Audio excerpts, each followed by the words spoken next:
Welcome to another class. This is a continuation of the lesson we've had earlier, where we discussed time signature. Today we're actually going to key signature, but before we go to key signature, we want to consider keyboard settings. And under keyboard settings, we're going to consider enharmonics, tones and semitones, accidentals, and the octaves. So we're all familiar with the musical alphabets we have, which are C, D, A to G rather. But most grand piano will actually start from A, but most of the modern keyboard we have, they start from letter C. No matter which alphabet it starts from, it revolves around the letters A to G. So these are the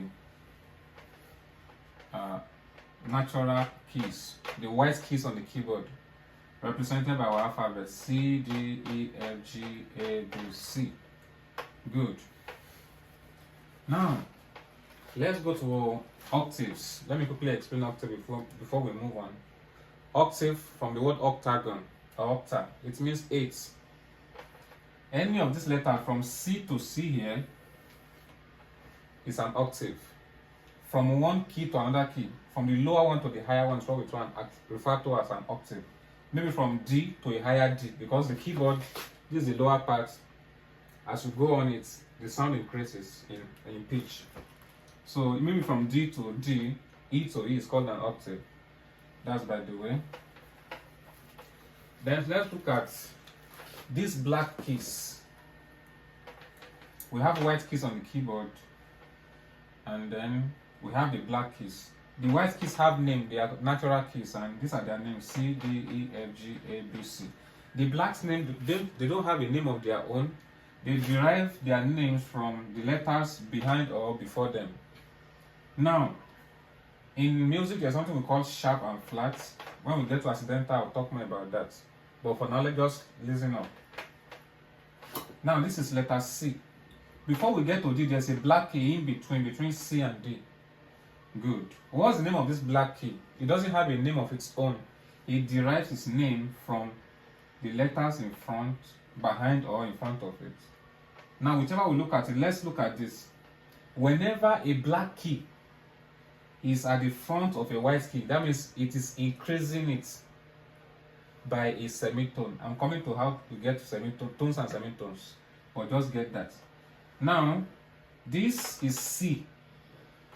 When a sharp increases a note,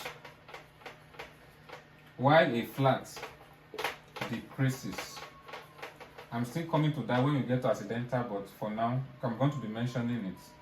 C. This is a black key at the front of C. That means it is increasing C in pitch by a semitone or half a tone.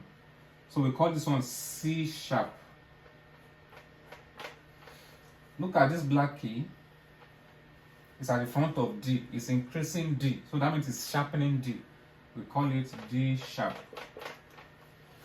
There's no black key between E and F. We call it a natural semitone. I'll get to that. Then this is F. This black is at the front of F. We call it F sharp. This is G. There's a black at the front. We call it G sharp. And this is A. There's a black at the front of A. We call it A sharp. That brings us to what we refer to as enharmonics. What's the meaning of enharmonics? Is when a key has two names but the same tone. When one key, if you press it, it's the same thing.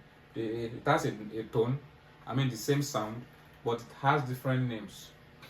Maybe you are there now, your name is Taiwo Samuel. Maybe your middle name is Taiwo, your first name is Daniel. So if I call you Samuel, you will respond. If I call you Taiwo, it's still your name, but you are just one person. So enharmonic is when a key has two names. Now, remember I told you the black keys, they don't have a name of their own. They derive their name from either the notes behind or before them. Now, look at this key now. It's at the front of C. It is sharpening C. At the same time, this black key is behind D, reducing or flattening D. So that means this key has two names. It is sharpening C. At the same time, it is flattening D. So we either call it C sharp or D flat. So another name for C sharp or D flat, another name for C sharp is D flat.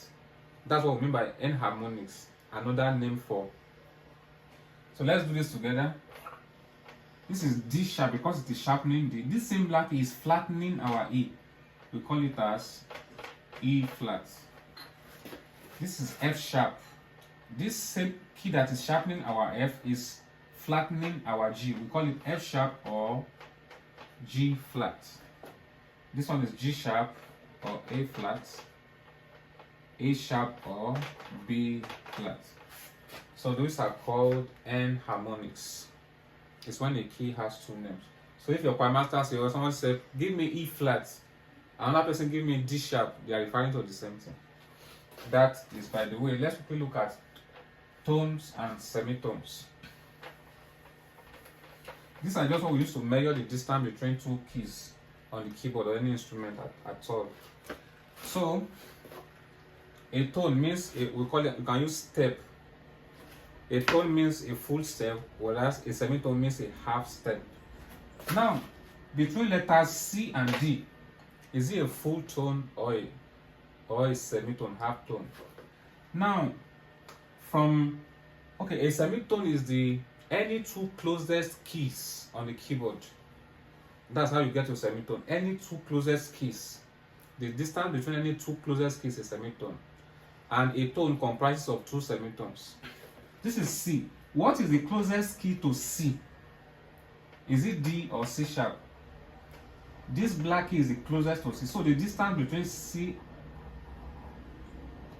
and C sharp or D flat is a semitone. And the closest key to C sharp is D. So you can see from C to D we have two semitones, making it, we have from C, we have C sharp or D flat, then we have D. So from C to D we have two semitones. This is one, two semitones, making up a tone. Okay, let's take another example, the last one. What is the distance between D and E? Is it a tone or a semitone? Remember, semitone is any two closest key on the keyboard. And then a tone must comprise of two semitones, two full steps. So from D to E, it is a tone because you have to move from here, from D to D sharp, then from D sharp to E. That's a full tone. Now let's take, for example, E to F.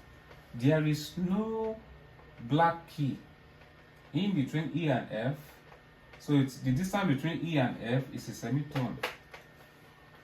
B and C, a semitone.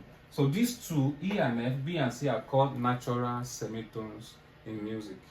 There are no sharpened or flattened keys in between them. So with that, you are able to determine the distance between each note.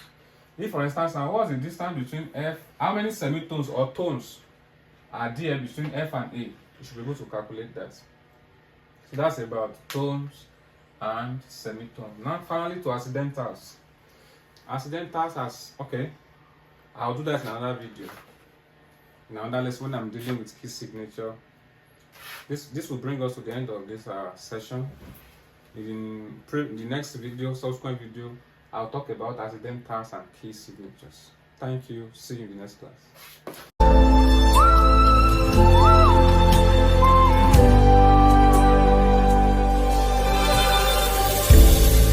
It's so easy to forget the victories of the past and focus on the trials of the moment.